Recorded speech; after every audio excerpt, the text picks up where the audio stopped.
حارث بن دثار عن جابر بن عبد الله قال اتيت النبي صلى الله عليه وسلم وهو في المسجد قال نساء اراه قال ضحى قال صلي ركعتين. کہتے ہیں میں ضحیٰ کے وقت حضور کی خدمت میں آئے تو فرمایا صلی رکعتین وکان لی علیہ دین فقضانی زادنی، میرا آپ پر دین تھا آپ نے ادا کیا اور مزید عنایت فرمایا. اس دین سے مراد ثمن الجمل ہے. حضور صلی اللہ علیہ وسلم جب ذات الرقاع سے واپس ہوئے تو راستے میں جمل جابر بیمار ہو گیا، آپ کی برکت سے ٹھیک ہو گیا. آپ نے وہ جمل ان سے خرید لیا، اس کا دین لینے کے لیے خدمت میں آئے. آپ نے دین بھی دیا اور ثمن بھی واپس کر دیا. اس تقریر سے روایت کی ترجمے کے ساتھ مطابقت ظاہر ہو گئی اور مغلطایا کا یہ اشکال ختم ہو گیا کہ روایت ترجمۃ الباب کے مطابق نہیں ہے. اس میں یہ تصریح نہیں کہ یہ سفر کا قصہ ہے. وبالاسناد المتصل من الى امير المؤمنين في حديث رسول الله صلى الله عليه وسلم ابي عبد الله البخاري رضي الله تعالى عنه قال باب اذا دخل احدكم المسجد فليركع ركعتين قبل ان يجلس. امام بخاری رضی اللہ تعالی عنہ نے یہاں جو ترجمہ منعقد کیا ہے وہ پورا کا پورا حدیث کا لفظ ہے. یہ پوری حدیث 5 مسائل پر مشتمل ہے، اس لیے امام بخاری نے اس کے الفاظ ہی کو ترجمہ بنا دیا. پہلا مسئلہ تو ہے فلیرکع رکعتین. آدمی جب مسجد میں جائے تو 2 رکعت پڑھ لے. یہ 2 رکعتیں داؤد ظاہری کی واجب، ائمہ اربعہ ابن حزم ظاہری وغیرہ اس کو سنت کہتے ہیں. وجوب کے قائلین ظاہر امر سے استدلال کرتے ہیں اور سنت کے قائلین کہتے ہیں یہ امر اپنے ظاہر پر نہیں ہے، یہاں پر قرینہ موجود ہے جس سے معلوم ہوتا ہے یہ امر استحبابی ہے. ابن ابی شیبہ نے زید بن اسلم سے نقل کیا کہ صحابہ مسجد میں جاتے اور بغیر نماز پڑھے باہر آ جاتے. اسی طرح ابن عمر اور سالم ابن عبداللہ ابن عمر سے بھی نقل فرمایا. دوسری بحث یہ ہے کہ تحیۃ المسجد بہرحال 2 رکعت پڑھی جائے گی. حنفیہ مالکیہ کے یہاں تو 2 رکعت سے کم نماز ہی نہیں ہے. یہی حنابلہ کا ایک قول ہے. شافعیہ کے یہاں 1 رکعت نفل جائز ہے. یہ حنابلہ کا دوسرا قول ہے، اس لیے کہ حضرت عمر نے 1 رکعت نفل پڑھی اور فرمایا الصلاۃ خیر موضوع. لیکن جو کہتے ہیں کہ 2 رکعت ہونا چاہیے، کہتے ہیں حضور کا ارشاد صلاۃ اللیل مثنی مثنی. اور تیسری بحث اس بات میں ہے کہ آیا تحیۃ مسجد میں ہر داخل ہونے والے کو ذمہ ہے یا جو بیٹھنے کی نیت سے داخل.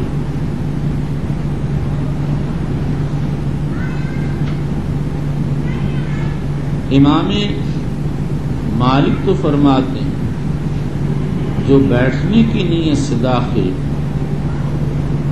اور جو یوں داخل ہوا اس پر. جمہور علماء فرماتے ہیں کہ ہر شخص کے ذمہ ہے. مالکیہ نے قبل ان یجلس کے لفظ سے استدلال کیا. جمہور کہتے ہیں یہ لفظ تأہب اور تیاری کے لیے ذکر کیا گیا ہے، یعنی مسجد میں داخل ہونے والے کو تحیۃ المسجد کے لیے مستعد رہنا چاہیے. جاتے ہی پڑھ لینا چاہیے، غفلت نہ کرنا چاہیے. سن رہے ہو تحیۃ المسجد کا اہتمام کرنا چاہیے. چوتھی بحث یہ ہے کہ اگر کوئی مسجد میں جا کر بیٹھ جائے تو تحیت المسجد ساقط ہو جائے گی یا ساقط نہیں ہوگی؟ امام مالک و امام ابو حنیفہ کہتے ہیں ساقط نہیں ہوگی. امام شافعی و احمد کہتے ہیں اگر جلوس طویل ہو تو ساقط ہو جائے گی. اسی طرح شافعیہ کہتے ہیں اگر عمدن جلوس قصیر ہو تو بھی ساقط ہو جائے گی، کیونکہ حدیث میں قبل یجلسہ. فریق اول کہتا ہے یہ تو تیاری کے لیے قید لگائی ہوئی ہے، اور عدم سقوط کی دلیل یہ ہے کہ ابو ذر غفاری رضی اللہ عنہ مسجد میں آئے اور بیٹھ گئے. حضور اکرم صلی اللہ علیہ وسلم نے فرمایا اصلیت رکعتین، تو انہوں نے نفی میں جواب دیا. آپ نے فرمایا قم فرکعہما. امام ابن حبان نے اس پر ترجمہ منعقد کیا ہے التحیۃ لا تفوت بالجلوس. پانچویں بحث یہ ہے کہ سارے اوقات میں تحیۃ المسجد پڑھی جائے گی یا اوقات منہیہ اس سے مستثنیٰ. امام شافعی کے ہاں سارے اوقات میں پڑھی جائے گی، اس لیے کہ حضور صلی اللہ علیہ وسلم نے بلا کسی تخصیص کے اذا دخل احدکم المسجد فرمایا جب بھی کوئی مسجد میں داخل. جمہور علماء فرماتے ہیں کہ اس سے اوقات منہیہ مستثنیٰ ہے. اصل بات یہ یہاں دو عموم، ایک اذا دخل احدکم المسجد کا اور دوسرا نہی عن الصلاۃ فی الاوقات المنہیہ کا. شافعیہ نے پہلے عموم کو اپنے ظاہر پر رکھا، دوسرے کی تخصیص کی غیر تحیۃ المسجد کے ساتھ اور ان نمازوں کے غیر کے ساتھ جو ذوات الاسباب. اور جمہور علماء نے یہاں حدیث باب کی تخصیص کی اس لیے کہ وہ خود مخصوص ہے. دیکھو خطیب اس سے مستثنیٰ، آخر خطبہ میں اگر کوئی آئے تو بھی مستثنیٰ، جماعت ہو رہی ہو اور کوئی مسجد میں داخل تو بھی مستثنیٰ.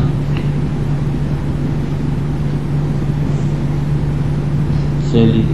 وبه قال حدثنا عبد الله بن يوسف قال أخبرنا مالك عن عامر بن عبد الله بن الزبير عن عمرو بن سليم الزرقي عن أبي قتادة السلمي أن رسول الله صلى الله عليه وسلم قال إذا دخل أحدكم المسجد فليركع ركعتين قبل أن يجلس. وبالإسناد المتصل منا إلى أمير المؤمنين في حديث رسول الله صلى الله عليه وسلم أبي عبد الله البخاري رضي الله تعالى عنه قال باب الحدث في المسجد. الحدث في المسجد اس ترجمے کی غرض میں تین اقوال ہیں. امام مازری کہتے ہیں امام بخاری رضی اللہ عنہ یہ بتانا چاہتے ہیں کہ مسجد میں محدث کو داخل ہونا جائز، اور جو لوگ محدث کو جنوب کی طرح مسجد میں داخل ہونے سے منع کرتے ہیں ان کی تردید مقصود ہے. اس پر یہ اشکال ہے کہ اگر بخاری کا مقصد یہ ہوتا تو ترجمے کے الفاظ باب الحدث فی المسجد کے بجائے باب دخول المسجد محدث فی المسجد ہوتے. نمبر 2، علامہ ابن رجب رحمۃ اللہ علیہ فرماتے ہیں کہ امام بخاری یہ بتانا چاہتے ہیں کہ مسجد میں اخراج ریح جائز. نبی اکرم صلی اللہ علیہ وسلم نے اس کا تذکرہ کیا اور منع نہیں کیا. یہ بتا دیا کہ اس سے آدمی فرشتوں کی دعا سے محروم ہو جاتا. نمبر 3، بعض علماء فرماتے ہیں امام بخاری یہ بتانا چاہتے ہیں مسجد میں اخراج ریح مکروہ ہے اس لیے کہ یہ بہت بڑی محرومی کا سبب ہے. فرشتوں کی دعا مستجاب اس معصوم قوم کی دعا سے محرومی کا سبب ہے، اس لیے کہ اخراج ریح ان کے ایذا کا سبب ہے اور ایذا کی وجہ سے ان کی دعا موقوف ہو جاتی ہے۔ آیا مسجد میں ریح خارج کرنے کا حکم کیا ہے؟ اس میں اختلاف ہے۔ اکثر مالکیہ، حنفیہ اور بعض شافعیہ و حنابلہ مکروہ کہتے ہیں۔ بعض شافعیہ جیسے امام نووی خلاف اولا کہتے ہیں۔ ازرعی کہتے ہیں مکروہ ہونا چاہیے بلکہ حرام ہونا چاہیے، واللہ سبحانہ اعلم۔ حنفیہ کے میں سے بھی بعض فقہا نے بھی اباحت کی بات لکھی۔ چلیے وبه قال حدثنا عبد الله بن يوسف قال اخبرنا مالك عن ابي الزناد عن الاعرج عن ابي هريره رضي الله تعالى عنه ان رسول الله صلى الله عليه وسلم قال ان الملائكه تصلي على احدكم ما دام في مصلاه، تصلی علی احدکم، تمہارے لیے دعائے رحمت کرتے ہیں۔ چلیے ما دام في مصلاه الذي صلى فيه، یہاں مصلی سے مراد خاص وہ جگہ نہیں جہاں نماز پڑھی، بلکہ ساری مسجد مراد ہے، کیونکہ مقصود تعمیر البقعہ ہے، مسجد کو آباد کرنا۔ چلیے الذي صلى فيه ما لم يحدث تقول معلم یحدث، یہاں حدث سے مراد اخراج ریح ہے۔ مسلم میں وارد ہے حتی ینصرف اور یحدث، قلت ما یحدث قال یغسل و یضرب۔ چلیے تقول اللهم اغفر له اللهم ارحمه، وبالاسناد المتصل منا الى امير المؤمنين في حديث رسول الله صلى الله عليه وسلم وعبد الله البخاري رضي الله تعالى عنه قال باب بنيان المسجد، باب بنیان المسجد۔ حافظ ابن حجر عینی، قسطلانی، زین زکریا وغیرہ کہتے ہیں المسجد میں الف لام عہد کا ہے، مراد مسجد نبوی۔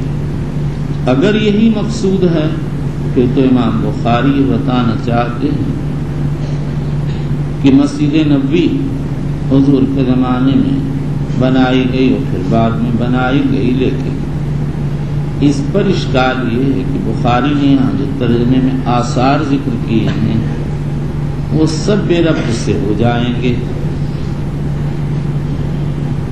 نمبر 2، کرمانی کہتے ہیں ہو سکتا ہے المسجد میں جنس مراد ہو، میں کہتا ہوں یہی راجح ہے، اور ابن بطال وغیرہ نے یہی سمجھا، اور امام بخاری نے اس باب میں حضرت انس اور ابن عباس کے جو اقوال ذکر کیے وہ اسی بات کو چاہتے۔ امام بخاری علیہ الرحمہ نے یہ بتایا ہے کہ ضرورت کے وقت مسجد بنانا چاہیے۔ نبی کریم صلی اللہ علیہ وسلم جب مدینہ تشریف لائے تو مسجد کے بنانے کا اہتمام کیا۔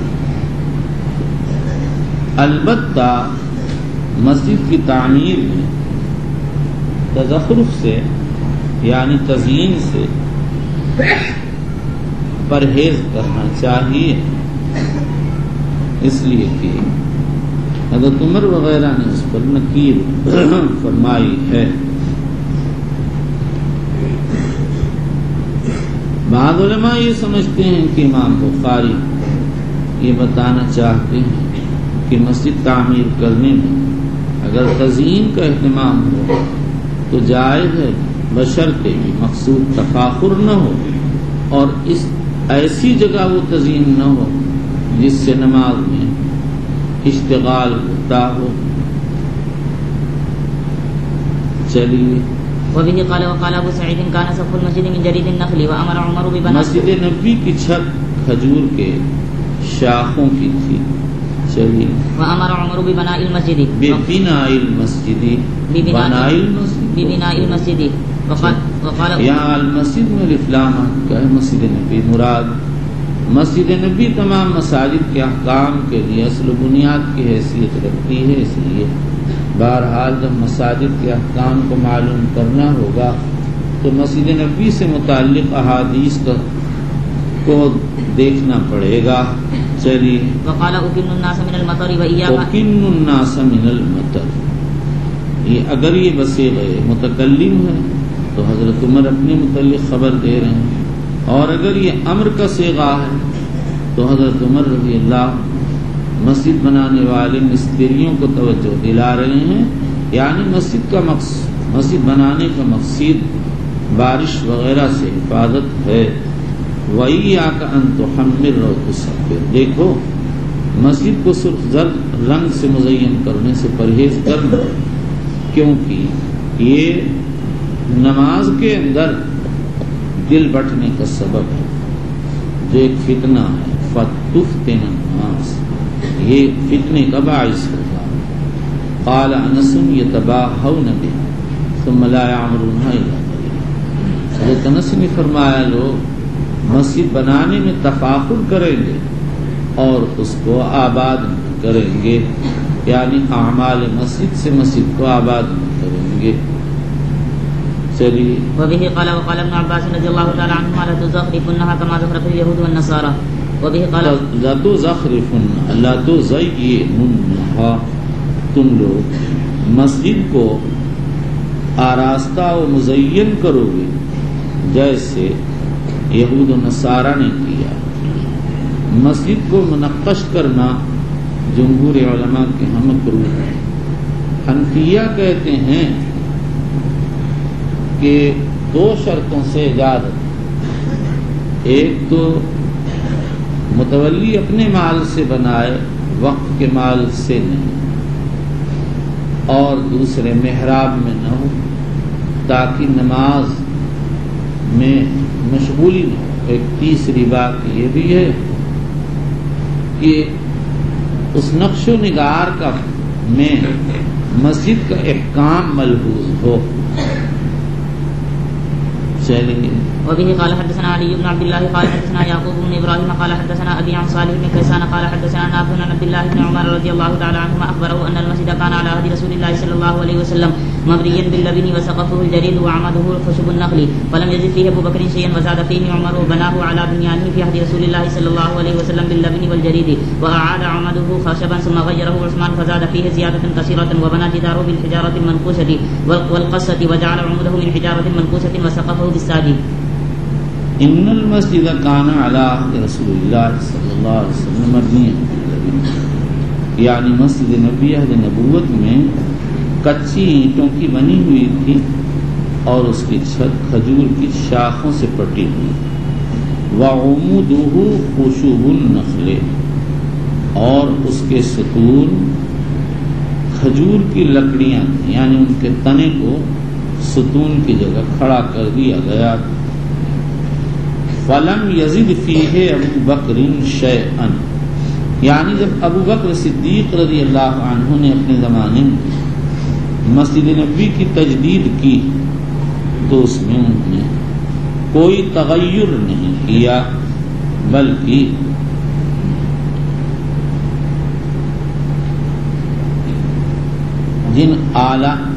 جس جگہ پر جن آلات سے بنی ہوئی تھی اسی جگہ پر انہی آلات سے بنا دی.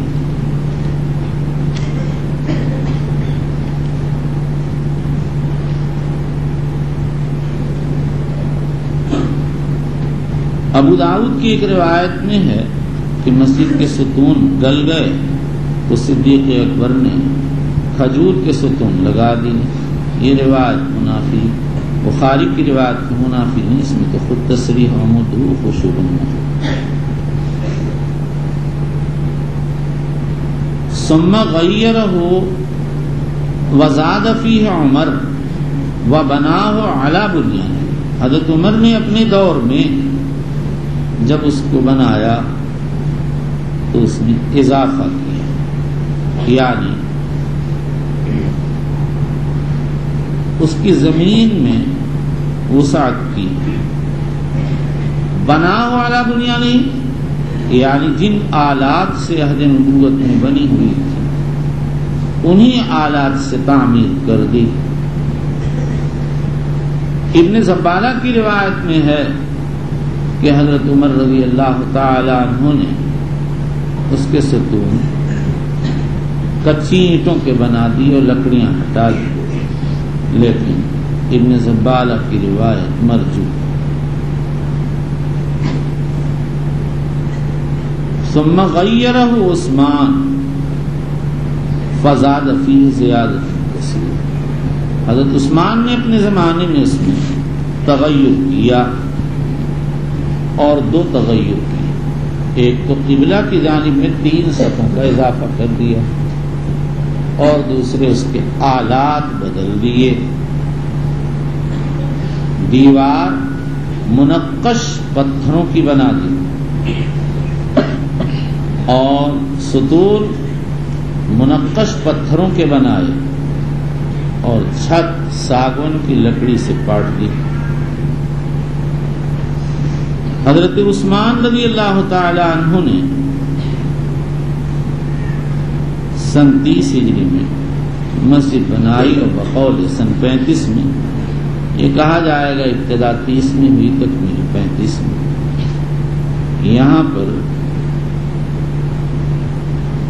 حضرت عثمان نے جو تغیر کیا وہ ایک حدیث کی بنیاد پر جو آگے آئے گی، من بنا للہ مسجدا بنى اللہ لہ بیتا فی الجنہ.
باب التعاون فی بناء المسجد. علامہ یہ کہتے ہیں مسجد بنانے میں تعاون کرنے میں فرق. راجح یہ ہے کہ امام بخاری رحمۃ اللہ علیہ بتانا چاہتے ہیں مسجد کی تعمیر میں تعاون کرنا جائز ہے جب مسجد نبوی تعمیر ہوئی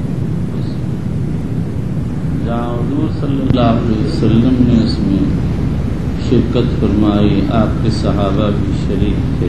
یوں کہہ لیجیے جہاں دیگر صحابہ مل کر بنا رہے تھے تو حضور صلی اللہ علیہ وسلم اس میں شامل تھے. حضرت شیخ فرماتے تھے اس پر تنبیہ کی ضرورت اس لیے پیش آئی کہ جب آپ نے مسجد نبوی کی تعمیر کا ارادہ کیا تو فرمایا بنی نجار تعمیرون بحائطکم، انہوں نے اپنی طرف سے زمین کی پیشکش کی تو آپ نے منظور نہیں کیا. ہو سکتا ہے کسی آدمی کی شبہ ہو. اس سے معلوم ہوا کہ مسجد کی تعمیر میں تعاون نہ لینا چاہیے. تو امام بخاری رضی اللہ تعالی عنہ نے اس کا جواز بیان فرما دیا. میرا خیال یہ ہے کہ مسجد کی زمین میں تعاون نہ لینے سے مطلقاً تعاون کی نفی نہیں نکلتی. جہاں مسجد کی زمین میں تعاون نہ لینا ثابت، وہیں تعمیر مسجد میں تعاون بھی ثابت ہے. اس سے بات معلوم ہے کہ کوئی آدمی مسجد کی زمین اپنی طرف سے دے اور کسی کی شرکت نہ کرے تو گنجائش ہے. اس کے بعد مصنف نے جو آیت ذکر کی ما کان للمشرکین ان یعمروا مساجد اللہ، یہاں تعمیر مصنف نے آیت ذکر کر کے اس طرف توجہ دلائی کہ مسجد میں مشرکین سے تعاون نہیں لیا جا سکتا. مشرکین سے تعاون کی 2 صورت ہے. ایک صورت تو یہ ہے کہ ان سے مالی تعاون لیا جائے.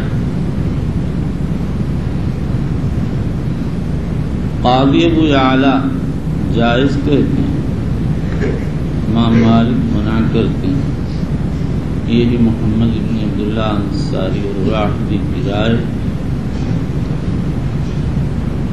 ہمارے بعد اکابر جواز کے قائل، بعض عدم جواز کے۔ راجح معلوم ہوتا ہے اگر مشرکین چندہ دے کر اپنے بت خانوں میں چندے کے طالب بنے تو پھر نہیں لینا چاہیے، کیونکہ بت خانے کی تعمیر میں شرکت ناجائز، اللہ کے غیر کی عبادت کے لیے چندہ ہوگا اور غیر اللہ کی پرستش حرام ہے۔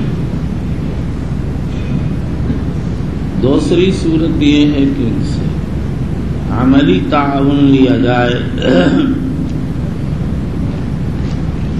اس مسئلے میں اختلاف ہے۔ واحدی ابن جوزی وغیرہ ممانعت کے قائل ہیں، اور بعض حنابلہ، ابو بکر عبدالعزیز، بعض شافعیہ، بغوی وغیرہ جواز کے قائل ہیں۔ شریف وبه قال حدثنا مسدد قال حدثنا عبد العزيز بن مختار قال حدثنا خالد بن الحذاء عن كلمة قال لي ابن عباس ولابنه علي انطلق الى ابي سعيد فسمع من حديثه فانطلقنا فاذا وفي حائط يصلحه فاخذ رداءه فاحتبس ثم امشى يحدثنا حتى اتى على ذكر بناء المسجد فقال كنا نحمل لبنة وعمار لبنتين فرآه النبي صلى الله عليه وسلم فجعل يلقي التراب عنه ويقول ويح عمار تقتله الفئة الباغية ويدعوهم الى الجنة ويدعونه الى النار قال يقول عمار اعوذ بالله من الفتن۔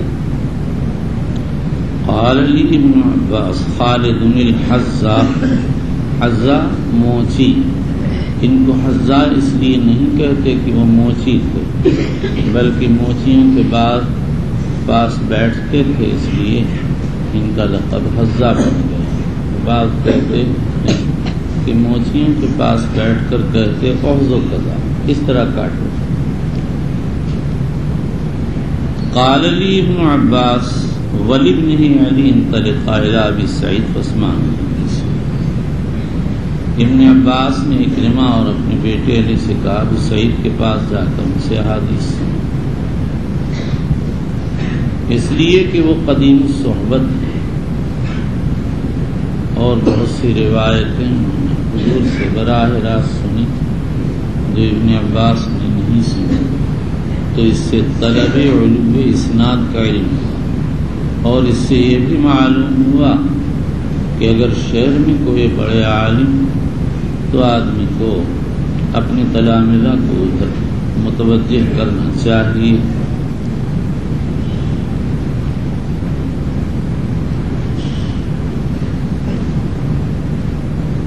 پیدا ہوا فی حائط یصلح، وہ اپنے ایک باغ کی درستی میں لگے ہوئے تھے، یعنی اس کی گھاس وغیرہ نکال رہے تھے، ڈولوں کو صحیح کر رہے تھے، پانی پہنچا رہے تھے۔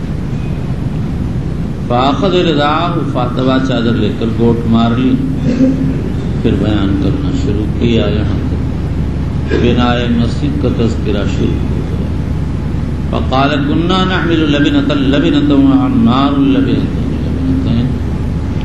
مسجد نبوی کی تعمیر کے وقت ہم ایک ایک اینٹیں اٹھاتے تھے اور عمار دو، اس زمانے کی اینٹیں بہت بڑی بڑی ہوتی تھیں، عام صحابہ ایک ایک اینٹ لے جاتے اور عمار غائب کے شوق میں دو دو۔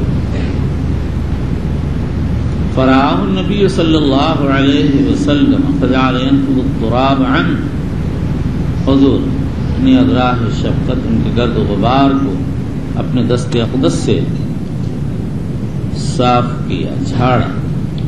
یقول ویح عمار تقتلہ الفئة الباغیہ، اللہ عمار پر رحم کرے، ان کو فئت باغیہ قتل کرے گا۔ یہ جملہ اسی طرح سے یہاں ہمارے ہندی نسخوں میں واقع ہوا ہے، اور یہ مسکن الکریمہ کی روایت اسی طرح سغانی کے اس نسخے میں ہے جس کا انہوں نے پھر ابری کے نسخے سے مقابلہ کیا ہے، لیکن حمیدی نے اس جمع بین الصحیحین میں اس کو نہیں لکھا، اور کہتے ہیں بخاری نے اس کو ذکر ہی نہیں کیا۔ امام بیہقی، ابو مسعود دمشقی وغیرہ بھی یہی کہتے ہیں۔ حمیدی کہتے ہیں ہو سکتا ہے کہ بخاری کو یہ جملہ نے پہنچا، اور امام بہقی رحمۃ اللہ علیہ یہ بتاتے ہیں کہ اس کو نہ لینے کی وجہ یہ ہے کہ اکرمہ جب یہ روایت نقل کرتے ہیں تو ابو سعید سے جملہ نقل کرتے ہیں، لیکن ابو نضرہ یہی روایت جب ابو سعید سے نقل کرتے ہیں تو ابو سعید سے یہ جملہ نقل نہیں کرتے ہیں، بلکہ کہتے ہیں ابو سعید کہتے ہیں حدثنی من هو خیر منی ان رسول اللہ صلی اللہ علیہ وسلم قال لعمار. چونکہ ایک واسطہ آ گیا غیر معروف الاسم کا، اس لیے بخاری نے اس کو چھوڑ دیا. اس میں اشکال یہ ہے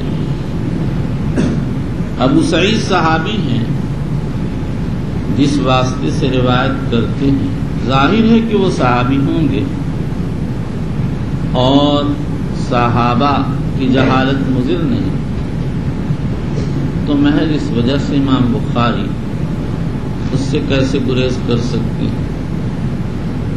اور مزید یہ ہے کہ مسلم کی ایک روایت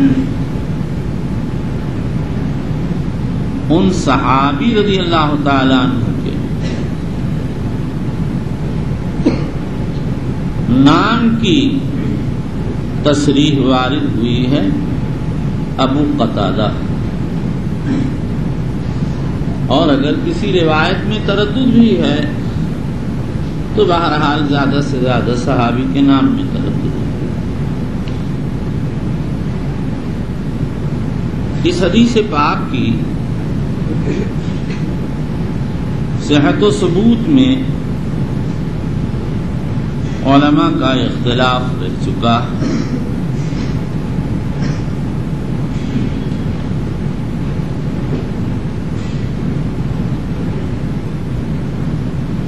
خلال نے کتاب العلل میں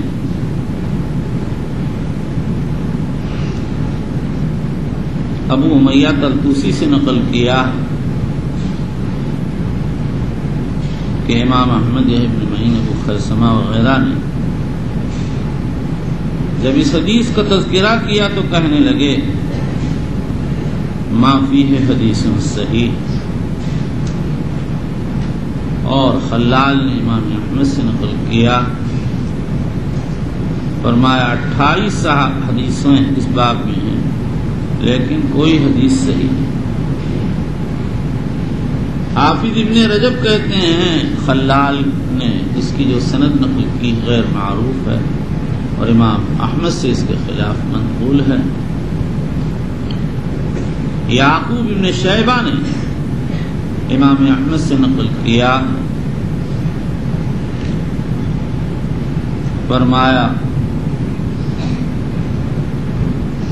کہ فی ھذا غیر حدیث صحیح، یعنی اس بات میں ایک نہیں کئی صحیح حدیثیں وارد. حاکم نے تاریخ نیشاپور میں صالح بن محمد جزرہ سے نقل کیا کہ امام یحییٰ بن معین و علی بن مدینی مسلمہ کی حدیث کو صحیح قرار دیتے ہیں. شیخ الاسلام ابن تیمیہ فرماتے ہیں امام احمد سے اس سلسلے میں 2 طرح کی روایتیں منقول ہیں، تضعیف کی تصریح کی، لیکن آخر الامر یہ ہے کہ امام احمد نے تصحیح فرمائی ہے. حافظ ابن عبد البر رحمۃ اللہ علیہ نے اس کی تصحیح میں مستقل رسالہ الاستظہار فی حدیث عمار نامی تصنیف فرمایا، اور علماء فن کہتے ہیں اور ابن عبد البر نے خود لکھا تواترت الاخبار بذلک ومن اصح الحدیث. ابن دحیہ کہتے ہیں اس حدیث کی صحت میں کوئی کلام نہیں. اگر کوئی طعن ہوتا تو جب معاویہ کو یہ حدیث پہنچی تو اس کو رد کر دیتے. چنانچہ امام احمد نے نقل کیا کہ ایک مرتبہ امیر معاویہ کے پاس دو آدمی آئے، حضرت عمار کے سر کے بارے میں جھگڑا کرنے لگے، ہر ایک کہنے لگا میں نے قتل کیا۔ عبداللہ ابن عمرو ابن عاص رضی اللہ عنہ نے فرمایا لِيَطِبْ بِهِ أَحَدُكُمَا نَفْسًا، جو جی چاہے خوش ہو لے۔ حضور صلی اللہ علیہ وسلم نے فرمایا تقتلہ الفئۃ الباغیہ۔ حضرت معاویہ کہنے لگے تم میرے ساتھ پھر کیوں ہو؟ کہنے لگے میرے والد نے نبی اکرم صلی اللہ علیہ وسلم سے میری شکایت کی تھی تو حضور نے فرمایا اطع اباک ما دام حیا فانا معکم ولا اقاتل، میں تمہارے ساتھ رہوں گا لیکن قتال نہیں کروں گا۔ مسند احمد اور طبقات ابن سعد کی ایک روایت میں وارد ہے معاویہ کہنے لگے انحن قتلنا انما قتلہ الذین جاؤ به۔ قرطبی نے تذکرہ میں ابن دحیہ سے نقل کیا ہے کہ جب حضرت علی رضی اللہ عنہ کو یہ توجیہ پہنچی تو فرمایا پھر تو حمزہ کو حضور صلی اللہ علیہ وسلم نے قتل کیا ہوگا، اس لیے کہ وہی ان کو جنگ احد میں لے کے گئے تھے۔ لیکن مجھے حضرت علی کا یہ کلام کسی سند سے نہیں ملا، اور ابو علی نجات کہتے ہیں الفیۃ الباغیہ کے معنی ہے الطالبہ لدم عثمان۔ بعض لوگوں نے اس توجیہ کو معاویہ کی طرف منسوب کیا ہے لیکن مجھ کو اس کی سند نہیں مل سکی۔ ملا علی قاری رحمۃ اللہ علیہ فرماتے ہیں یہ تحریف ہے۔ حضرت امام احمد رحمۃ اللہ علیہ کے سامنے جب تذکرہ آیا تو فرمایا قتلہ الفیۃ الباغیہ، اس کے آگے کچھ نہیں فرمایا۔ اور امام احمد کی رائے تھی کہ اس میں زبان بند رکھنا ہی اصل ہے۔ اور بات بھی یہ صحابہ رضی اللہ عنہ صحابہ ہیں، ہم کون ہیں؟ بات نقل کرو آگے خاموش ہو جاؤ۔ ہاں البتہ اس مسئلے میں اختلاف ہے کہ حضرت علی اور ان کے مخالفین میں کون حق پر ہے۔ جمہور علماء حضرت علی کو برحق مانتے ہیں، اور ابو منصور بغدادی نے کتاب الفرق بین الفرق میں تصریح کی ہے اہل حدیث اہل رائے اور اہل شام عراق مدینہ کا اس پر اتفاق کہ حضرت علی اپنی تمام حروب میں برحق اور ان کے مخالفین غلطی و خطا پر تھے، لیکن خطا اجتہادی تھی، اس لیے لب کشائی کی گنجائش نہیں۔ حضرت شیخ الاسلام مرغینانی صاحب ہدایہ فرماتے ہیں والحق کان بید علی فی نوبت۔ امام نووی کرمانی مجدد الفسانی وغیرہ نے اس بات کی تصریح۔ ایک دوسری جماعت نے اس میں سکوت کو پسند کیا۔ اس کے بعد یہ سمجھو کہ اسی حدیث میں مسلم کی ایک روایت میں نحفر الخندق وارد ہو گیا۔ محققین علماء امام بیہقی ابن کثیر وغیرہ کہتے ہیں راوی تو ہے، میں بلا خندق کو دے اپنی اٹھانے کا کیا مطلب؟ یدعوہم الی الجنہ یدعونہم الی النار، اس سے مراد امام برحق کی اطاعت۔ امام برحق کی اطاعت دعوت الی الجنت ہے اور اس کی مخالفت کی طرف دعوت الی النار ہے۔ قال یقول عمار اعوذ باللہ من الفتن، اللہ ہی سے فتنوں سے پناہ چاہی جاتی ہے۔ چلیے وبالاسناد المتصل منا الى امير المؤمنين في حديث رسول الله صلى الله عليه وسلم وعبد الله البخاري رضي الله عنه قال باب الاستعانة بالنجار والصناع في اعواد المنبر والمسجد۔ نجار بڑھئی، صناع کاریگر، فی اعواد المنبر والمسجد کا تعلق ماضی سے برتبیر لف و نشر مرتب۔ منبر کا تعلق نجار سے، مسجد کا تعلق صناع سے۔ اصل میں امام بخاری کے پاس منبر بنانے میں استعانت بالنجار کا ثبوت تو ہے، لیکن مسجد کی تعمیر میں استعانت بالصناع کا ثبوت ان کی شرط کے مطابق نہیں، اس لیے امام بخاری یہ کہتے ہیں جب منبر میں بنانے میں مدد لی جا سکتی ہے نجار سے تو مسجد بنانے میں صناع سے بدرجہ اولا مدد دی جا سکتی ہے، کیونکہ ممبر کا وجود ضروری نہیں اور مسجد کا وجود تو ضروری ہے۔ حافظ ابن حجر کی رائے یہ ہے کہ بخاری نے طلق ابن علی کی حدیث کی طرف اشارہ کیا، بنیت المساجد مع رسول اللہ صلی اللہ علیہ وسلم فکان یقول قدموا الیمامی من الطین فإنه احسنکم له مسا واشدکم له ثقبا، رواہ احمد رحمہ اللہ تعالی۔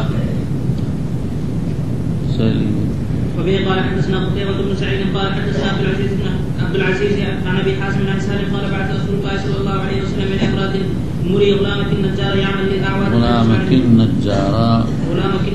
يعمل للاعواد ان تشفع عليهن، میرے لیے کچھ لکڑیاں بنا دے جس پر میں بیٹھوں، یعنی لکڑیوں کا منبر بنا دے، بعض سیڑھیوں اس کی کچھ سیڑھیاں ہوں، اس کی کوئی بیٹھک ہو، مجلس ہو چلی۔ وبه قال حدثنا خلاد بن يحيى قال حدثنا عبد الواحد بن ايمن عن ابيه عن جابر بن عبد الله ان امراه قالت يا رسول الله لا اجعل لك شيئا تقعد عليه فان الغلام النجار قال ان شئت فعملت المنبر۔ اس روایت میں کہ عورت نے پیشکش کی، اور پہلی روایت میں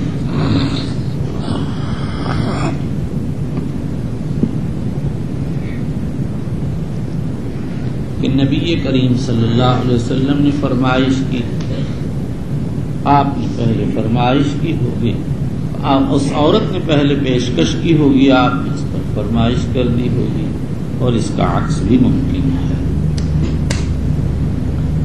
چلیے وبالاسناد المتصل من الى امير المؤمنين في حديث رسول الله صلى الله عليه وسلم ابي عبد الله البخاري رضي الله عنه قال باب من بنى مسجدا۔ امام بخاری رضی اللہ تعالی عنہ یہ بتانا چاہتے ہیں کہ مسجد کی تعمیر میں خاص فضیلت وارد ہوئی، اس لیے مسجد کی تعمیر مرغب فی شریع۔ وبه قال حدثنا يحيى بن سليمان قال حدثنا ابو بكر قال اخبرني عمرو ان بكير حدثه ان عاصم بن عمرو بن قتادة حدثه انه سمع عبيد الله الخولاني انه سمع عثمان بن عفان رضي الله عنه يقول عند قول الناس فيه حين بنى مسجد الرسول صلى الله عليه وسلم انكم اكثرتم اني سمعت رسول الله صلى الله عليه وسلم يقول من بنى مسجدا قال بكير حسبت انه قال يبتغي فيه وجه الله بنى الله له مثله في الجنه۔ عند قول الناس فيه، حضرت عثمان رضی اللہ تعالیٰ عنہ نے جب مسجد نبوی کی تعمیر کی اور آلات تبدیل کر دیے، دیواریں منقش پتھروں کی اور ستون منقش پتھروں کے بنا دیے، تو لوگوں نے اعتراضات کیے۔ حضرت عثمان نے کہا میں نے تو حضور صلی اللہ علیہ وسلم کی حدیث کے اتباع میں ایسا کیا۔ آپ نے فرمایا من بنا للہ مسجدا یبتغی بہ وجہ اللہ بنى اللہ لہ بیتا فی الجنہ، جو اللہ کی رضا کے لیے کوئی مسجد بنائے گا، اللہ جنت میں اس کے لیے مکان بنا دیں گے اس کے مثل۔ اس لیے میں نے خوبصورت مسجد بنائی۔ سوال یہ ہے کہ پھر ابو بکر و عمر نے اپنے ادوار میں کیوں نہیں؟ اس کا جواب یہ ہے کہ ہاں صحابہ کے اجتہاد میں اختلاف ہو گیا۔ شیخین کے سامنے تو یہ تھا کہ رسول اکرم صلی اللہ علیہ وسلم نے جیسی مسجد بنائے تو اس کی تقلید کریں گے۔ حضرت عثمان کے ذہن میں تھا کہ حضور صلی اللہ علیہ وسلم کے زمانے میں مالی تنگی تھی، اس لیے آپ نے بہت اچھی مسجد نہیں بنائی، اور شیخین نے صورت کا اتباع کیا، اور میرے زمانے میں فراوانی ہو گئی ہے، اس لیے اچھی اور مضبوط مسجد بنانا چاہیے۔ ہی نہ بنا مسجد الرسول صلی اللہ علیہ وسلم، انہوں نے مسجد نبوی کی تعمیر سن 30 میں کی ہے، بقول سن 35 جمع میں کر چکا ہوں، ابتدا 30 میں کی اور تکمیل 35۔ مسجد الرسول صلی اللہ علیہ وسلم، امام شافعی فرماتے ہیں حضرت نبی اکرم صلی اللہ علیہ وسلم کو بلا اضافت رسول نہ کہنا چاہیے، اس لیے کہ لفظ رسول مشترک طریقے پر اللہ کے رسولوں پر جیسے بولا جاتا ہے، فرشتوں پر بھی بولتے ہیں اور قاصد پر بھی بولتے ہیں۔ ہاں اگر کوئی قرینہ ہو تو جائز ہے، جیسے ہم مسجد کی اضافت اس بات کا قرینہ ہے کہ الرسول سے اللہ کے آخری رسول محمد صلی اللہ علیہ وسلم مراد. من بنا مسجدا یبتغی بہ وجہ اللہ. اس ٹکڑے میں حدیث کے راوی بکیر ابن عبداللہ ابن اشج کو تردد ہے، اس لیے کہتے ہیں حسب تو گمان یہ ہے کہ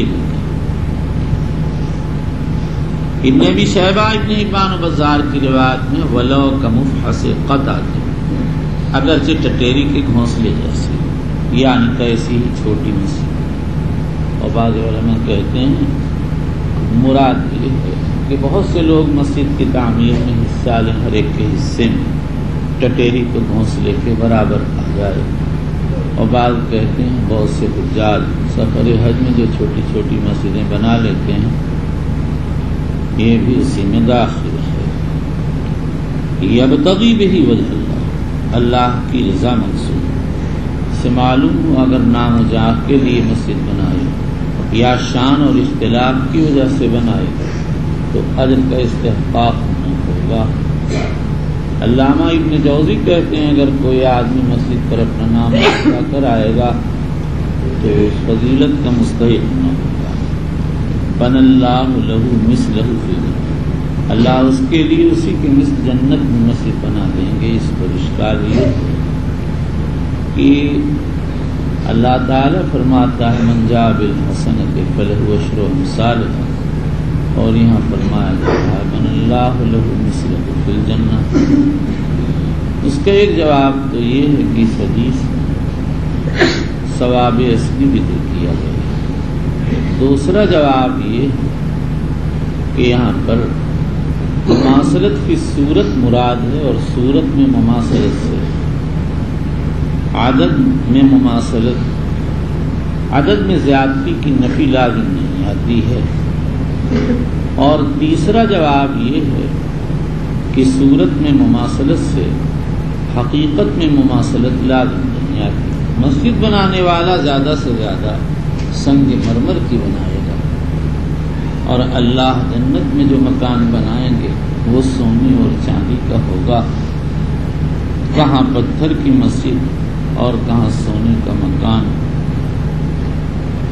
دونوں میں کیا مساوات ہے. چلیے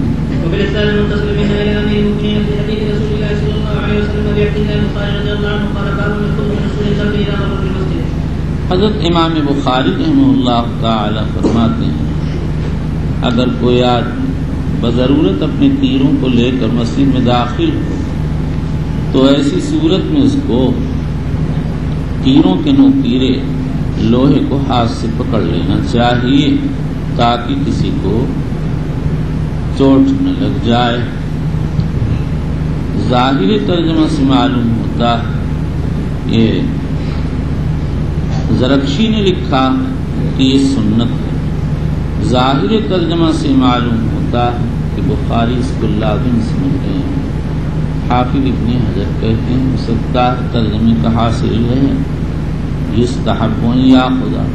میرے نزدیک پہلا ہی احتمال ارجح ہے. اول تو اس لیے کہ روایت میں امساک کا امر وارد ہے، امسک، اور دوسرے اس لیے کہ مسلمان کو ایذا سے بچانا واجب ہے.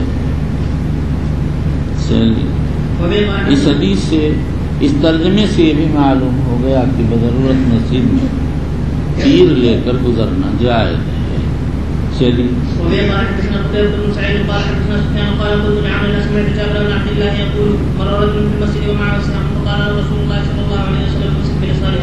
اس حدیث پاک یہ تو ہے کہ سفیان نے کہا عمر سے سمعتا، لیکن عمر کا نام کہنا وارد نہیں ہوا ہے. علامہ ابن بطال کہتے ہیں کتاب الفتن میں نام کہنا مسرح ہے. خلاصہ یہ ہے کہ سند اسی وقت متصل ہوگی جبکہ استاد نام کہہ دے، مگر یہ مذہب ضعیف ہے. صحیح یہ ہے کہ اگر استاد نے اپنے آپ کو تدریس کے لیے مقرر کر لیا تو ان کا یہ مقرر کر لینا ہی نعم کہنے کے قائم مقام ہو جائے گا. چلیے امسک بن صالح. چل روایت پر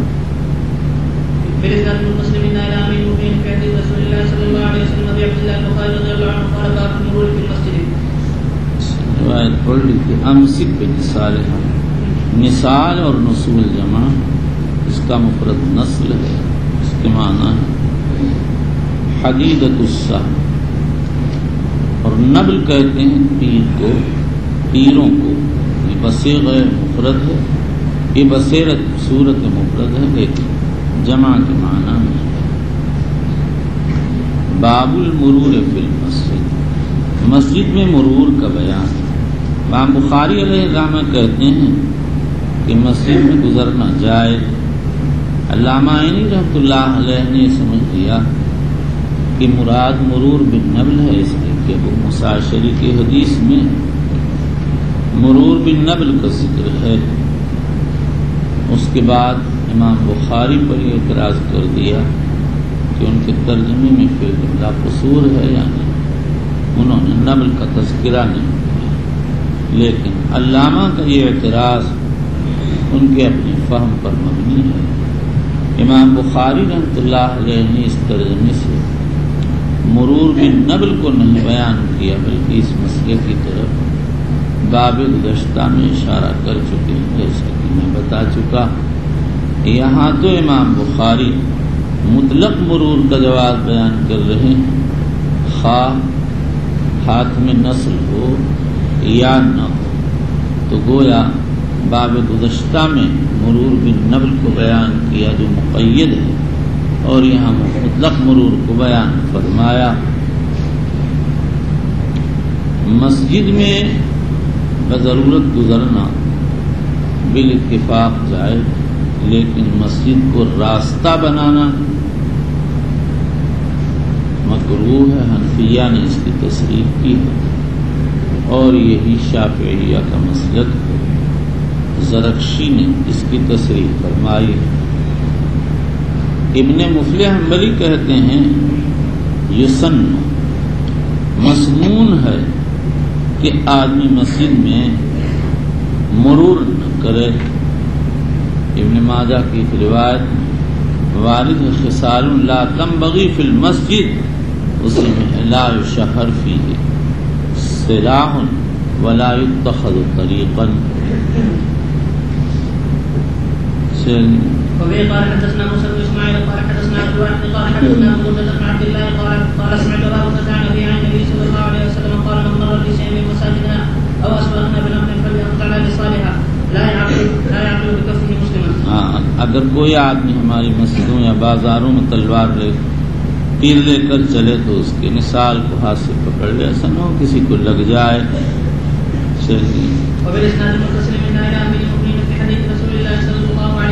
امام بخاری نے مسئلے کو بطریق اولویہ تخصیص کیا. حاصل یہ ہے کہ جب مسجد میں تیر لے کر جانا جائے تو بے تیر بدرجہ جانا بدرجہ اولا جائز ہوگا. چلیے بچوں مشین کب تک لگائے رہو گے؟ یا تو مجھے لکھ کے دو ورنہ اپنی مشین ہٹاؤ. مجھے نہ تمہاری ضرورت نہ تمہاری مشین کی ضرورت. سارا سبق نقل کر کے مجھے دو تو میرے یہاں مشین لگے ورنہ اپنی مشین ہٹا لو. مجھ کو نہیں چاہیے. ورنہ میں ایک مشین لے کے آؤں گا، اس سے ایسے کر دوں گا، کٹ سے کاٹ دوں گا، تار لاؤں گا. ایک سمجھ میں آیا نا بھائی؟ ہاں صاف بات ہے کہ وہ مشین آپ کے پاس کیا ناخن جس سے کاٹتا ہوں وہی لیے رہوں گا. جب تم لوگ سر نیچا کرو گے یہاں رکھ کے کاٹ دوں گا. بس کرو بھائی، کب تک؟ آج جس دن میں کہوں بھائی مجھے نقل کر دو اس دن نقل کر کے دے دیا کرو. چلیے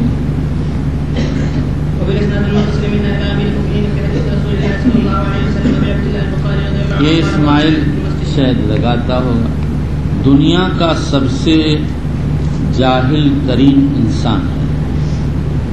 احمق کہہ لو، بیوقوف کہہ لو، بدھو کہہ لو، کچھ ہی کہہ لو، ہر وہ لفظ جو ابن جوزی نے کتاب الحمقہ کے ابتدا میں لکھا ہے اسماعیل پہ سب فٹ ہے. سمجھے؟ احمق، حبنقا، مائق اور خدا جانے کیا کیا الفاظ پورے 1.5-2 سطر میں انہوں نے لکھے، سب اسماعیل پہ فٹ ہے. کہیں ہیں اسماعیل صاحب؟ وہ نہیں، اپنی زیارت نہیں کرائے گا، وہ سر نیچے کر لیتا ہے یہاں کہیں؟ نہیں، ہو ہی نہیں سکتا. کہاں پر ہے؟ وہ پیچھے بیٹھتا ہے، وہ تو ہے ہی استاد ہے بہت. سمجھتا ہے کہ سامنے رہوں گا تو سلواتیں سننا پڑیں گی، اس لیے دور رہو. اپنا دور کی آواز کیا بری لگتی ہے، اس لیے آ رہی ہے ایک آواز. جیسے وہ ایک دن میں کھانا کھا رہا تو کسی نے ایک شعر پڑھا، مدتوں سے سن رہا تھا، تو بچے سے میں نے کہا کیا کہہ رہا ہے؟ ستاروں دھول برساؤ. میرا محبوب آیا، محبوب کیا ہے؟ تو کہیں دھول برسایا جاتا ہے. تو بچے نے کہا یہ تو کہہ رہا ہے پھول برساؤ. اور واقعی بچوں میں سالوں سے سنتا رہا، میری سمجھ میں کہ دھول کیا برساؤ. ایک آدمی تھا چلاتا تھا، اب نیشن مر گیا، کہتا تھا باڑ باڑ باڑ. تو سالوں یہ جملہ میں سنتا رہا. ایک دن مفتی صاحب سے کہا، مفتی مظفر صاحب سے، میں نے کہا جی کیا لباڑ باڑ باڑیا کہتا ہے؟ تو وہ بہت ہنسے، کہنے لگے یہ کہہ رہا ہے بڑا باڑیا برا. اور بچوں میں واقعی یہی سنتا تھا کہ کہہ رہا ہے لباڑ باڑ باڑیا. میں مہا بدھو ہوں، مجھے کچھ پتہ نہیں چلتا، یہ سب آوازیں سن لیتا ہوں اور پتہ ہی نہیں چلتا. اب جیسے تم لوگوں کو دیکھتا ہوں، پتہ ہی نہیں چلتا کہ تم لوگ الو ہو کہ گدھے ہو کہ کیا چیز ہو. کہ یہ تو آپ کو کہنا تھا ہمیں، اس لیے اتنی لمبی تقریر کر کے یہ آپ کے مطابق دکھا دیں. بچوں ایسے، یہ تو ایسی آگے صحیح بات ہے، مجھے پتہ ہی نہیں چلتا. مہا بدھو مہا بدھو. میں تو واقعی بعض جگہ جب کوئی بات ہو تو اللہ سے دعا ہی کرتا ہوں کہ اللہ مدد کر دیو، مجھے آتا نہیں کچھ صحیح کرتا. سبق میں بھی یہی اللہ میاں سے دعا کرتا ہوں، اس لیے کہ بھائی بچوں میں جیسا ہوں مجھے خود اپنی حقیقت معلوم ہے. وہ تو اللہ میاں ہاتھ لگا دیتے ہیں، غیبی کام چلا دیتے ہیں. یہ تو تم لوگ ہو بڑے فاضل، بہت زبردست فاضل ہو تم لوگ. اب کہہ دینا ہماری دیکھو کتنی تعریف کی، فاضل. حالانکہ سمجھتے نہیں فضلہ سے محفوظ ہے. فضلہ کہتے ہیں پخانے کو، کم بختو. فاضل مانے پخانے والا. جب دیکھو بیت الخلا جا رہے ہیں، جب دیکھو بیت الخلا جا رہے ہیں. کوئی ایسا بھی ہے جو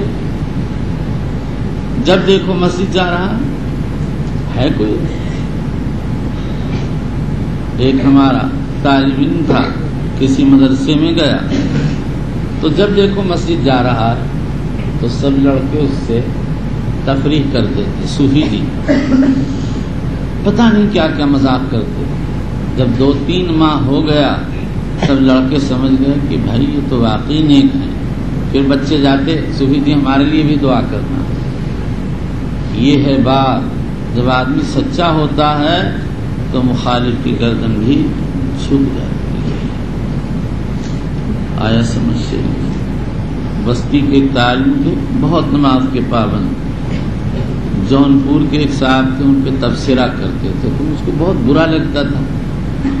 لیکن صاحب 2-3 مہینے کے بعد انہوں نے اعتراف کر لیا کہ بہت نیک آدمی ہے. میں کہا اور کیا ہے، ویسی خام خواہ آپ لوگ تبصرے کرتے رہتے ہیں، آپ کی عادتیں ہیں یہ. ارے بھائی ہمارے طلبہ پہ تبصرہ کیجیے، وہ میدانی لوگ ہیں.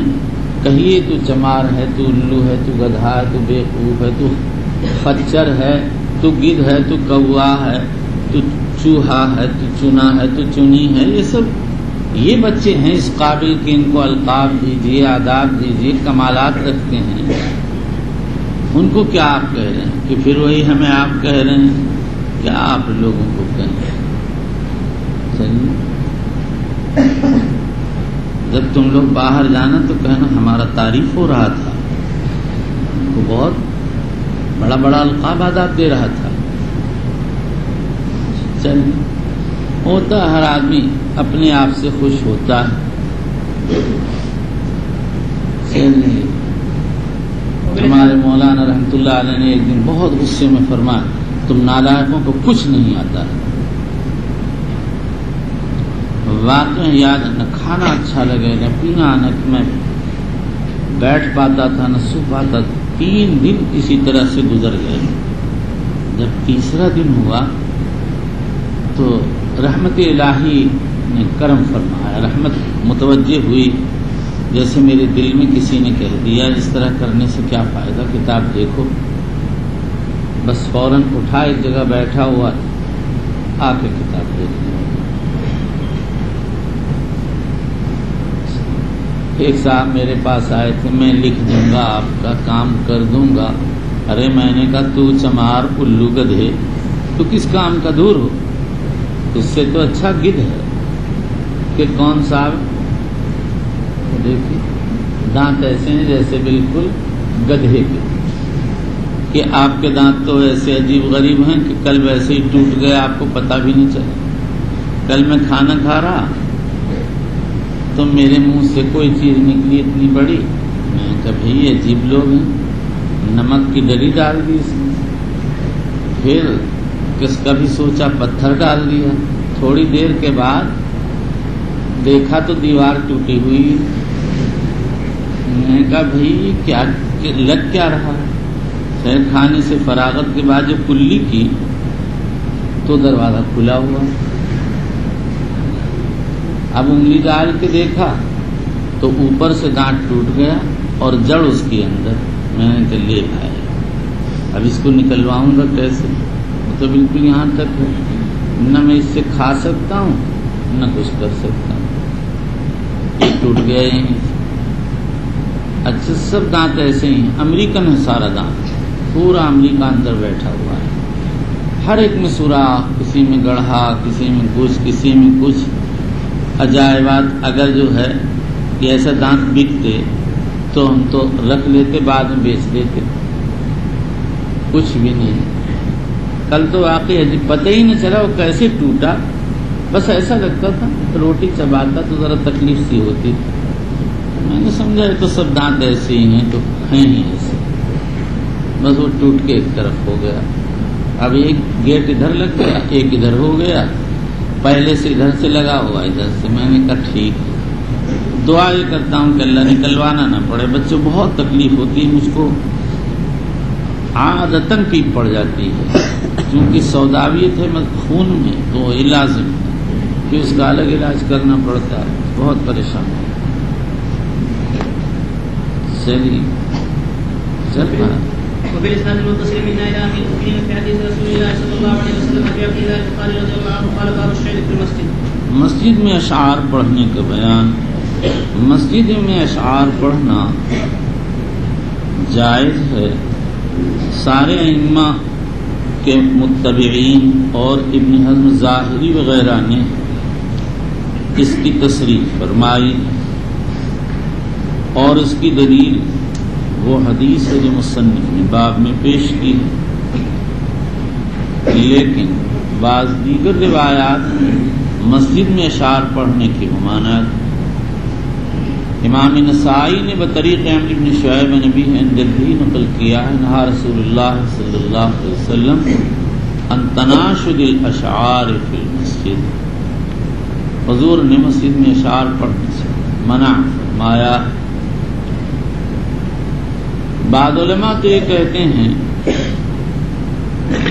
کہ اباحت کی روایات منسوخ ہیں جیسے امام طحاوی، لیکن نسخ کے لیے تاریخ ضروری. بعض کہتے ہیں اس سے جیسے ابو عبد الملک البونی. بعض کہتے ہیں اباحت کی روایات کثرت پر محمول ہیں، یعنی آدمی اپنا وتیرہ یہ بنا لے، جب دیکھو مسجد میں شعر پڑھ رہا ہے یہ ہے مکروہ، اور یوں اشعار پڑھنے میں کوئی قباحت. یہی امام طحاوی کی رائے. نمبر 3 بعض کہتے ہیں کہ کراہت کا محمل وہ اشعار ہیں جس میں حضور صلی اللہ علیہ وسلم کی حجب کی گئی، اس کا بھی کوئی قرینہ نہیں. بلکہ اس سلسلے میں ابن خزیمہ کا کلام بہت معقول ہے. وہ فرماتے ہیں جہاں اشعار کی اجازت ہے اس سے صحیح المعنی اشعار مراد. اہل ایمان و اہل حق کے اشعار صحیحہ، اور جہاں مذمت وارد ہے اس سے مراد اہل جاہلیت و اہل بطالت کے اشعار ہیں.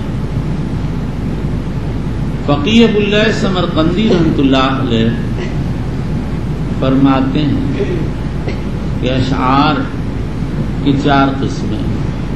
بعض تو حرام جیسے کسی مسلمان کی حجب ہو یا ناجائز مضمون، اور بعض اشعار مکروہ ہیں جیسے حدود و خدود کا تذکرہ، فلاں کا قد ایسا گال ایسے. اور بعض اشعار مباح ہیں جیسے اطلال و ازمان کا تذکرہ، آدمی اپنے محبوب کے مکانات کا تذکرہ کرے، گزشتہ زمانے کا ذکر کرے. اور بعض اشعار ایسے ہیں جو مندوب اور مستحب ہیں جیسے اللہ کی حمد، رسول اللہ صلی اللہ علیہ وسلم کی نعت، اسلام کی تعریف یا اسلامی مضامین کی بندش کے اشعار. واللہ سبحانہ اعلم. چلیے. وبه قال حدثنا ابو اليمان الحكم بن نافع قال اخبرنا شعيب عن الزهري قال اخبرني ابو سلمة بن عبد الرحمن بن عوف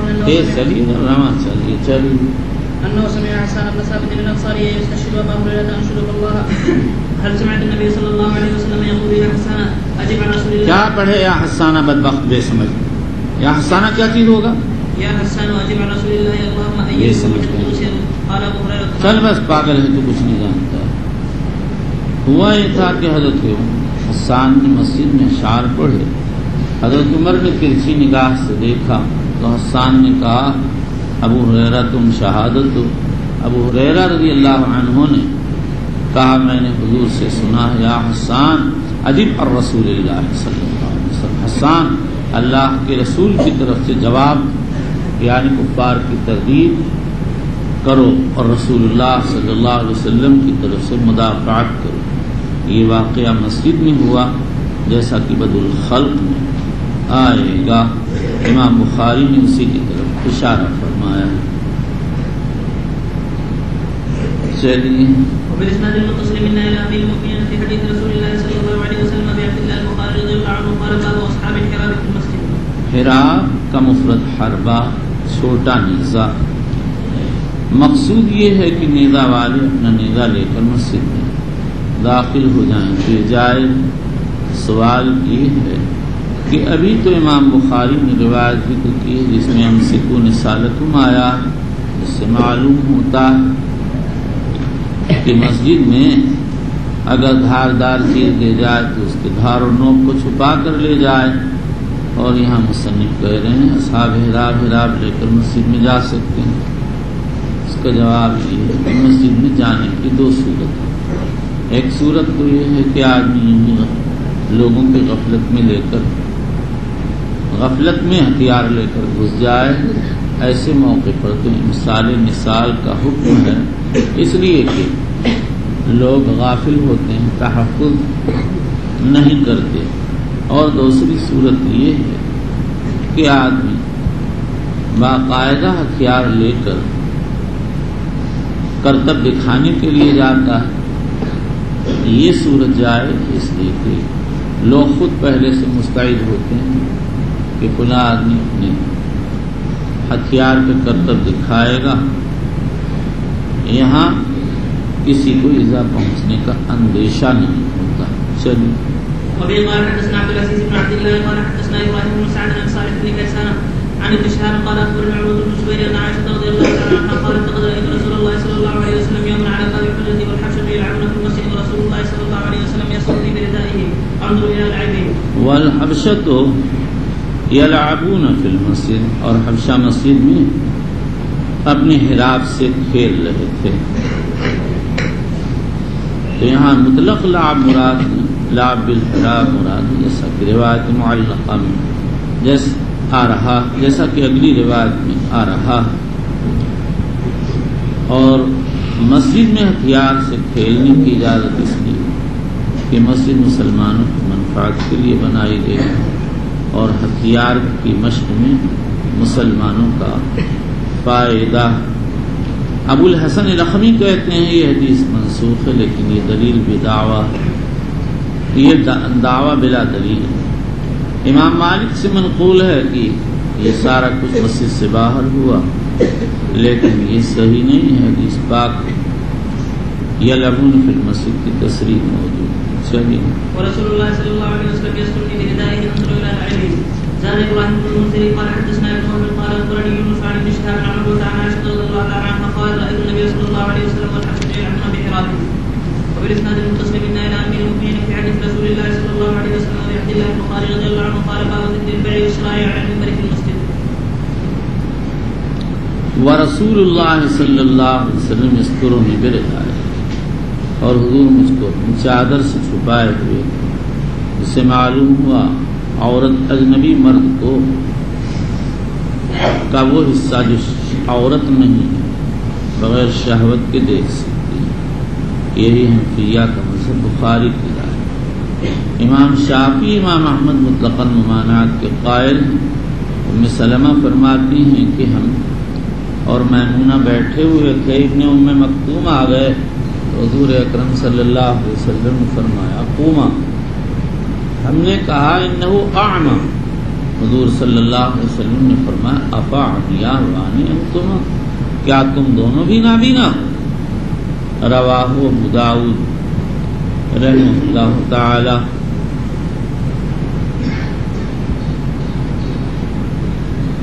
اب یہاں دو حدیثوں میں تعارض ہو گیا۔ ام سلمہ کی حدیث سے معلوم ہوا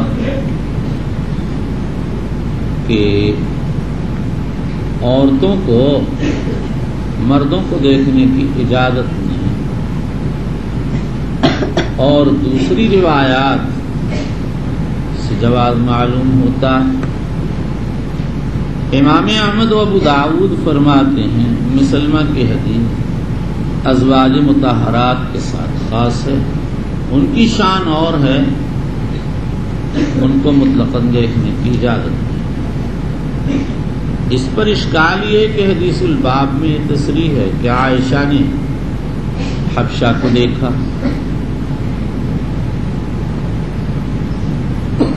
اس کا پہلا جواب تو یہ ہے کہ عائشہ نے حبشہ کے لعب کھیل کو دیکھا، حبشہ کو دیکھا۔ اس پر اشکال یہ ہے کہ عادتاً یہ محال ہے کہ کسی کا کھیل دیکھا جائے اور کھیلنے والے کے بدن پر نگاہ نہ ہو، اس لیے دوسرا جواب یہ دیا گیا کہ عائشہ رضی اللہ عنہا اس وقت صغیر السن تھی، بالغ نہیں تھی۔ یہ جواب امام طحاوی اور امام نووی نے دیا، اور کہتے ہیں نزول حجاب سے پہلے کا واقعہ۔ اس پر یہ اشکال ہے کہ اس روایت کے بعد طرق میں تصریح ہے کہ یہ حبشہ کے وفد کی آمد کے وقت ہوا ہے، اور وفد حبشہ سن 7 ہجری میں آیا ہے۔ اس وقت حضرت عائشہ 16 سال کی ہو چکی تھی، اور نزول حجاب ابو عبیدہ وغیرہ کے قول پر سن 3، دمیاطی کے قول پر سن 4، اور واقدی ابن جریر طبری وغیرہ کے قول پر سن 5 میں ہو چکا تھا۔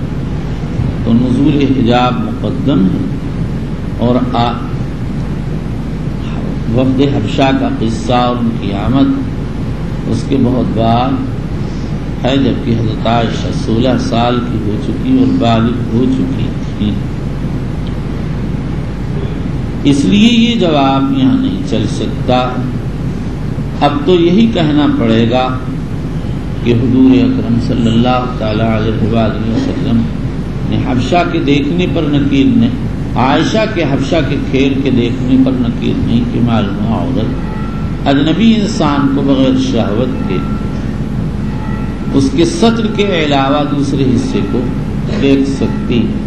اب اشکال یہ پڑے گا کہ پھر حضور نے ام سلمہ اور میمونہ سے یہ کیوں فرمایا قوما؟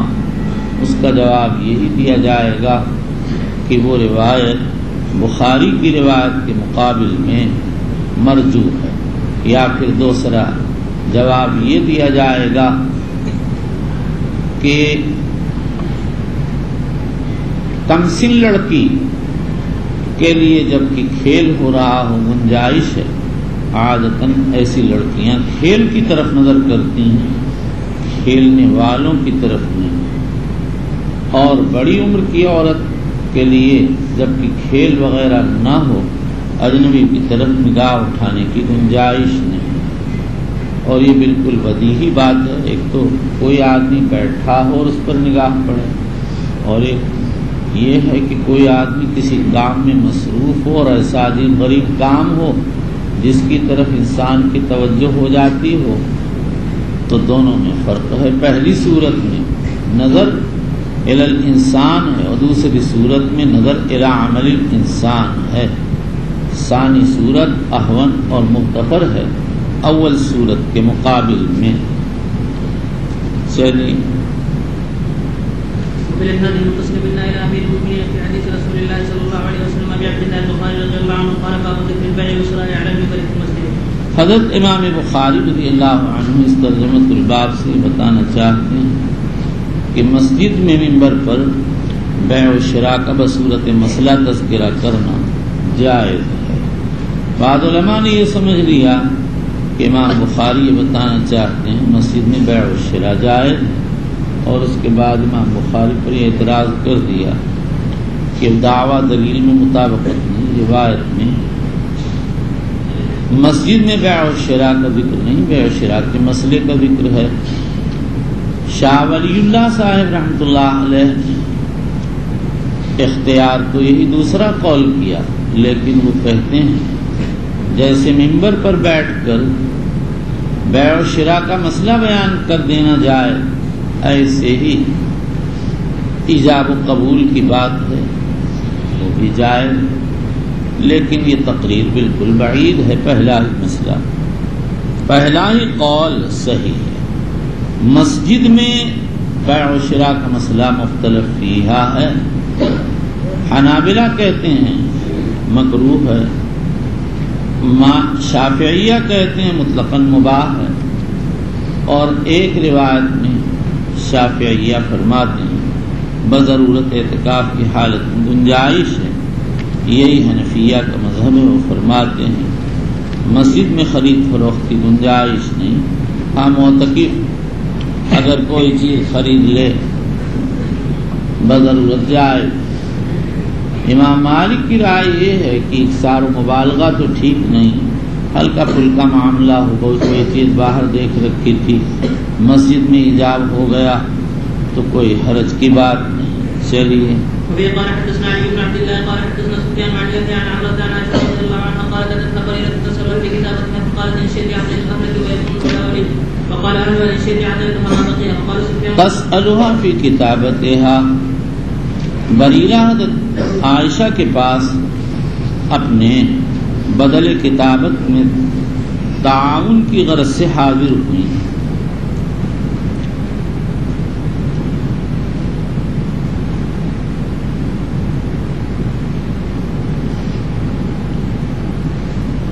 فقالت ان شئت اعطیت اہلک ویکون الولاء لی، یعنی اگر چاہو تو میں تم کو خرید کر آزاد کر دوں اور میں تمہارے ولا کی مستحق ہوں گی۔ الولا بفتح الواو واللام حق الارث من المعتق۔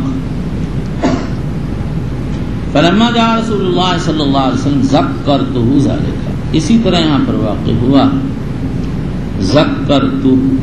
بدرالدین زرکشی کہتے ہیں ثواب ہے ذکرت لہو ذالک، جیسا کہ مالک کی روایت۔ تذکیر تو کسی بھولی چیز کو یاد دلانے کا نام ہے۔ حافظ ابن حجر، اور حالانکہ اس سے پہلے اس قصے کا تذکرہ ہی نہیں آیا، حافظ ابن حجر کہتے ہیں ہو سکتا ہے عمارت تذکرہ آ گیا۔ میں کہتا ہوں ذکرتہ اسباب حذف و ایصال ہے، یعنی اصل میں تھا ذکرت لہو، لام کو حذف کر کے فعل کو ضمیر تک پہنچا دیا گیا، ملا دیا گیا، تو اس کو ذکرتہ کہنا چاہیے۔ فقال الداعی، فرمایا خرید۔ اس سے معلوم ہوا مکاتب کی بے جائے گی۔ امام مالک و احمد اسی بات کے قائل ہیں، امام ابو حنیفہ و شافعی ممانعت کے قائل ہیں۔ البتہ امام ابو حنیفہ کہتے ہیں اگر مکاتب اپنی بے پر راضی ہو جائے تو جائز ہے، یہی امام احمد کا مذہب ہے۔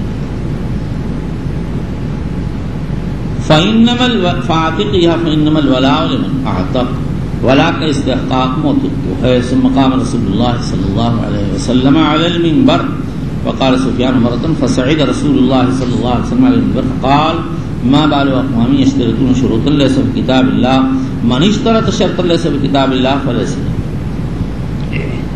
کیا بات ہے لوگ ایسی شرطیں لگاتے ہیں جن کا قرآن میں کوئی تذکرہ نہیں۔ سوال یہ ہے کہ الولاء لمن اعتق،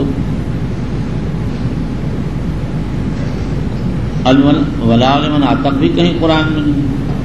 اس کا جواب یہ لیس فی کتاب اللہ کے معنی ہے لیس فی کتاب اللہ لا تفسیر تاصیلا ولا تفصیلا، نہ کتاب اللہ میں اس کی اصل موجود نہ اس کی تفصیل موجود۔ الولاء لمن اعتق کی وہ تفصیل قرآن میں نہیں لیکن اس کی اصل موجود ہے۔ اللہ فرماتے ہیں ما آتاکم الرسول فخذوہ وما نہاکم عنہ فانتہوا، اللہ کے رسول جو تم کو دیں اس کو لے لو اور جس سے تم کو روکیں اس سے تم رک جاؤ۔ نمبر 2، بعض کہتے ہیں فی کتاب اللہ سے مراد فی حکم اللہ، اور بعضوں نے کہا ہے کہ اس سے مراد فی اللوح المحفوظ۔ من اشترط شرط لیس فی کتاب اللہ فلیس، اور اگر کوئی ایسی شرط لگائے گا جس کا کتاب و سنت سے ثبوت نہیں تو اس شرط کا اعتبار نہیں۔ وإن اشترط مئة مرة ورواہ مالک یحییٰ عمران بریرہ۔ امام بخاری رضی اللہ تعالی عنہ یہ بتانا چاہتے ہیں کہ یحییٰ ابن سعید انصاری کے تلامذہ میں اختلاف ہے۔ ان کے 3 تلامذہ مالک ابن انس، یحییٰ ابن سعید قطان، عبد الوہاب ثقفی اس روایت کو ان یحییٰ عمرہ مرسلا نقل کرتے ہیں، اور ان کے 2 تلمیذ سفیان ابن عیینہ اور جعفر ابن عون موصولا نقل کرتے ہیں۔ پھر اس کے بعد جعفر ابن عون سماع کی بھی تصریح کرتے ہیں۔ چلو قال يحيى وعبد الوهاب عن يحيى عن عمرة نحوه قال جعفر بن عون عن يحيى سمعت قال ان يحيى قال سمعت اس کو سمجھاؤ بھائی، ان یحییٰ سمیت تو کیسے ہوگا جانور؟ ان يحيى قال سمعت عمرة قالت سمعت عائشة رضي الله عنها۔ میں کہ تو بہت غبی ہے، سمجھ تیرے نہیں ہے، چل بس۔ وبالاسناد المتصل منا الى امير المؤمنين في حديث رسول الله صلى الله عليه وسلم وبعبد الله البخاري رضي الله عنه قال باب التقاضي والملازمة في المسجد۔ تقاضی دائن کا مطالبہ، ملازمت دائن کا مدیون کے پیچھے لگ جانا۔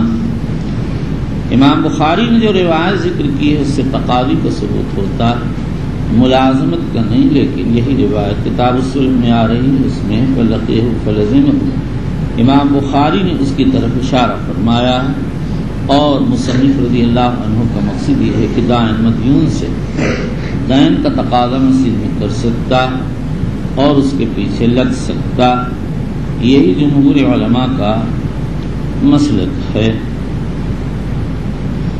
لیکن حنفیہ کے ہاں ملازمت فی المسجد میں اختلاف، ایک قول پر گنجائش نہیں ہے، وہ کہتے ہیں مسجد اللہ کے ذکر کے لیے بنی ہے، اور دوسرے قول پر گنجائش ہے۔ یہی قول راجح ہے۔ امام نووی کہتے ہیں مسجد میں خصومت جمہور علماء کے نزدیک مکروہ ہے، ابن حزم کے نزدیک مباح، محمد بن مسلمہ مالکی بھی اسی کے قائل۔ چلیے وبه قال حدثنا عبد الله بن محمد قال حدثنا عثمان بن عمر قال اخبرني يونس عن الزهري عن عبد الله بن كعب بن مالك عن كعب انه تقاضى ابن ابي حضرة دينا كان له عليه في المسجد فارتفعت اصواتهما حتى سمعهما رسول الله صلى الله عليه وسلم وهو في بيته فخرج اليهما حتى كشف السيف فحل به۔ صرف پردہ. چلیے فنادى يا كعب قال لبيك يا رسول الله قال ارفع من ذلك هذا او کیا ہجے کرے چل وقت برباد ہو رہا. وغم الي الشطر قال لقد فعلت يا رسول الله. یعنی آپ نے اشارہ کیا دین ساقط کر دو اور نصف کی طرف اشارہ کر دیا. چلیے قال قل فاقذف. وبالاسناد المتصل منا الى امير المؤمنين في حديث رسول الله صلى الله عليه وسلم في عبد الله بن عمر رضي الله عنه قال باب كنس المسجد والتقاط الخرق والقضاء والعيدان. کنس جھاڑو دینا، التقاط چننا، خرق کپڑے کے کتر، قضا خاشاک تن کے، عیدان لکڑیاں. امام بخاری کا مقصد یہ ہے کہ مسجد کی نظافت اور صفائی کا اہتمام کرنا چاہیے، اس کو جھاڑو دینا چاہیے، اس کے خس و خاشاک کو صاف کرنا چاہیے. اس کی سنیت پر سب کا اتفاق ہے. اور روایت جو پیش کی ہے اس میں صرف کنس یعنی جھاڑو دینے کا ذکر ہے، خرق و قضاء و عیدان کے التقاط کا ذکر نہیں. اب یا تو یہ کہا جائے کہ بخاری نے کنس ہی سے مسئلہ کیا ہے کیونکہ کنس کا مقصد تنظیف ہے، التقاط کا مقصد بھی یہی ہے، اور یا پھر یہ کہا جائے جیسا کہ حافظ ابن حجر کی رائے ہے کہ امام بخاری رضی اللہ عنہ نے بعض دیگر روایات کی طرف ابن خزیمہ اور سنن بیہقی وغیرہ میں وارد ہوئی ہیں اشارہ فرمایا ہے. حضرت شیخ فرماتے تھے کہ امام بخاری رحمۃ اللہ علیہ یہ ترجمہ خصوصیت سے جو منعقد کیا اس کی وجہ یہ ہے کہ ابو داؤد میں وارد ہوا ان الحصاد لتناشد الذی یخرجها من المسجد. اگر کوئی مسجد سے کنکری نکالتا ہے تو وہ کنکری شور کرتی ہے کہ مجھ کو کیوں نکال رہا ہے. تو ہو سکتا ہے کسی کو یہ خیال ہو کہ مسجد میں گری پڑی چیز کو نہ نکالنا چاہیے. بخاری نے بتا دیا کہ جو چیزیں مسجد کی نظافت کے خلاف ہیں اس سے مسجد کو صاف کیا جائے گا. اور کنکری کا مسئلہ الگ ہے، کنکریاں تو اسی لیے ڈالی جاتی تھی تاکہ نماز پڑھنے والوں کو سہولت ہو. اب تو کنکریوں کا سلسلہ ختم ہو گیا، سارا حصہ سیمنٹڈ کر دیا گیا. چلیے وبه قال حدثنا سليمان بن حرب قال حدثنا حماد بن زيد عن ثابت عن ابي رافع عن ابي هريره ان رجلا اسود وامراه سوداء كان يقوم المسجد فمات فسال النبي. یہ اور شک کے راوی ہے ابن خزیمہ کی روایت بلا تردد عورت ہونے کی تصریح. ان کا نام خرقہ اور لقب میں محجن تھا. چلیے کان یقوم المسجد یقین سجھاڑو دیتا تھا. چلیے فمات فسال نبی صلی اللہ علیہ وسلم فقال مات فقال افلا كنتم اظنتموني به دلوني على قبره وقال وقع او قال قبرها فاتى قبره فصلى عليها. اس سے صلاۃ علی القبر کا ثبوت ہوتا ہے. یہی جمہور علماء کا مسلک ہے. حنفیہ مالکیہ منع کرتے ہیں اور ایک روایت میں کہتے ہیں اگر نماز جنازہ نہ پڑھی گئی ہو تو پڑھ سکتے ہیں. جواز کے قائلین اس روایت سے استدلال کرتے ہیں، ممانعت کے قائلین اس کو خصوصیت پر محمول کرتے اور یہ کہتے ہیں کہ حدیث شریف میں وارد ہوا ہے حضور صلی اللہ علیہ وسلم نے فرمایا ان هذه القبور مملوءة على اهلها ظلمة وان الله ينورها بصلاة علیہم.